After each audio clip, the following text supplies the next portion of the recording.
And I told loud and clearly with my fingers bleeding profusely, saying, Am Yisrael Chai. Nothing is going to take us down. Shalom, Rabbi Yisrael Goldstein here from Chabad Poway. Just got out of surgery. It's not even 24 hours since the unthinkable, unfathomable terrorist attack occurred at Chabad Poway. It was yesterday, as we were finishing reading of the Torah for the last day of Passover, that I went out to the lobby and to go and prepare myself for reading the Haftarah that talks about the coming of Mashiach, that gives us our hope for a greater future. After freshening up, I come back to the lobby, and our dear friend, Mrs. Lori Kay, who has been with us since the early 90s, a woman full of chesed and kindness. Her mother recently died, and she came to me and asked me, what time is Yizkor? Because she wants to say Yizkor for her mother.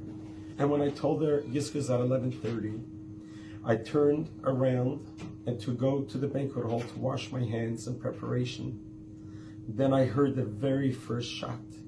I instinctively turned around to try to see what's going on, and I locked eyes with this terrorist, this murderer, evil human being standing there.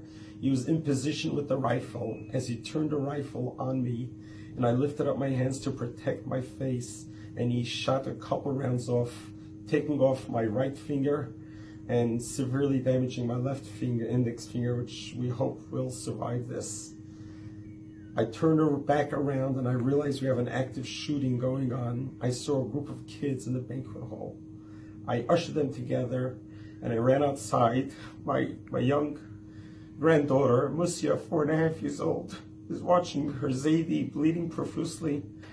I didn't even realize that. I took a talus, wrapped it around my hand, and I shouting as loud as I could to get all the kids away to a neighboring house, got back into shul, got all members to leave.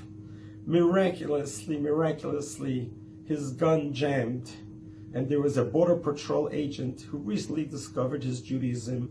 Jonathan was there. As soon as he heard the commotion, he was able to get access to a gun, and he ran after, pursued the shooter, who got away in the car. He got off a few rounds on the car, but he got away. And fortunately, the police were able to apprehend him, the shooter, right afterwards. There is a tremendous amount of miracles that have occurred in this event, albeit the horrific loss of a dear Lori. For me, I went back into the lobby and I saw Lori laying on the floor. Her dear husband, Dr. Howard, who's a Kohen, who came to shul to do Abrichas Kohanim, fainted and is laying next to her. Is passed away. Beautiful Lori. It was just a horrific sight to be seen. I went outside where the congregation has huddled together, and I went ahead and I got up on a chair and I told loud and clearly with my fingers bleeding profusely, saying, Am Yisrael Chai. Nothing is going to take us down. This is what the Rebbe has taught us. This is what we live with. We are going to stand tall. We're going to stand proud of who we are, our heritage. We're going to come through this. We're going to get through this. And the paramedics tried to get me down, and I said, I'm not leaving until everyone is accounted for. And once everyone was together, I went into the paramedics, and I had a 4.5-hour surgery where the surgeons worked very hard. They could not save my right index finger, but hopefully the left one will.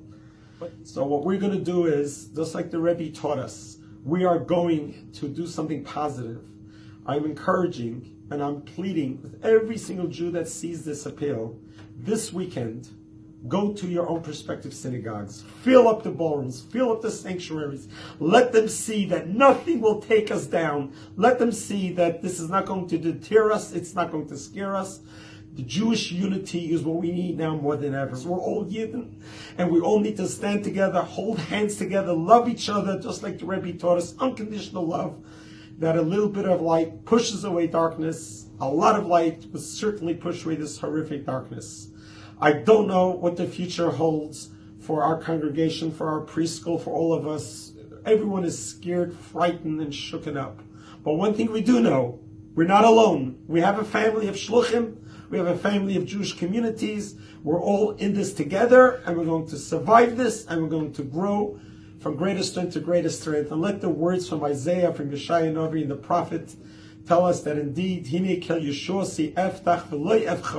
we cannot be scared. We say it every Saturday night because we know the moments of Mashiach will arrive. Hashem should heal me. Hashem should heal all of us. Hashem should be comfort, consolation to Howard K., Hershel Dachem, Ben Yitzchak HaKohen, and to Chana Yehudis, that they just lost their dear wife and mother. Such a kind, beautiful person. Her neshama should rest in peace in Shemayim, and you should be reunited with the coming of Mashiach, b'meher b'yameinu, speedily in our days. Amen.